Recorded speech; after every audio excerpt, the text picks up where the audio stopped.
جب بلوچ سرداروں کی بغاوتیں معمول بن گئیں اور بات خانہ جنگی تک پہنچ گئی تو انگریزوں نے کلات کو براہ راست کنٹرول میں لینے کا فیصلہ کیا اور اسی سلسلے میں جولائی 1876 میں انگریزوں کے مجبور کرنے پر خان آف کلات نے ایک معاہدہ سائن کیا۔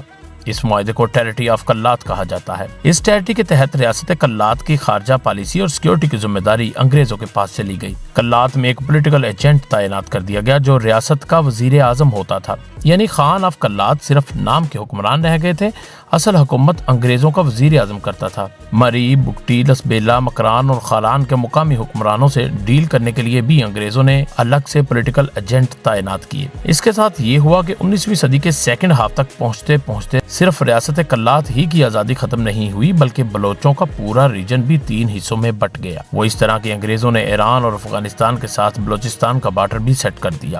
ایران والا بارڈر تو 1871 میں ہی سیٹ کر دیا گیا تھا، جب ابھی ریاست کلات تو تھی لیکن برائے نام آزاد تھی۔ یہ معاہدہ انگریزوں کی مرضی سے ہوا تھا، مگر ریاست کلات نے کسی احتجاج کے بغیر اس پر اپنی مہر لگائی تھی۔ افغانستان کے ساتھ ساتھ بارڈر بھی 1893 میں ڈیورنڈ لائن ایگریمنٹ کے ذریعے طے ہو گیا۔ ان معاہدوں کے تحت سیستان بلوچستان کا علاقہ ایران کو مل گیا، جبکہ افغانستان بھی ایک چھوٹے سے بلوچ علاقے کا مالک بن گیا۔ لیکن بلوچستان کا تیسرا اور سب سے بڑا حصہ جو 3,47,000 اسکوائر کلومیٹر پر پھیلا ہوا تھا وہ برٹش انڈیا کے کنٹرول میں رہا۔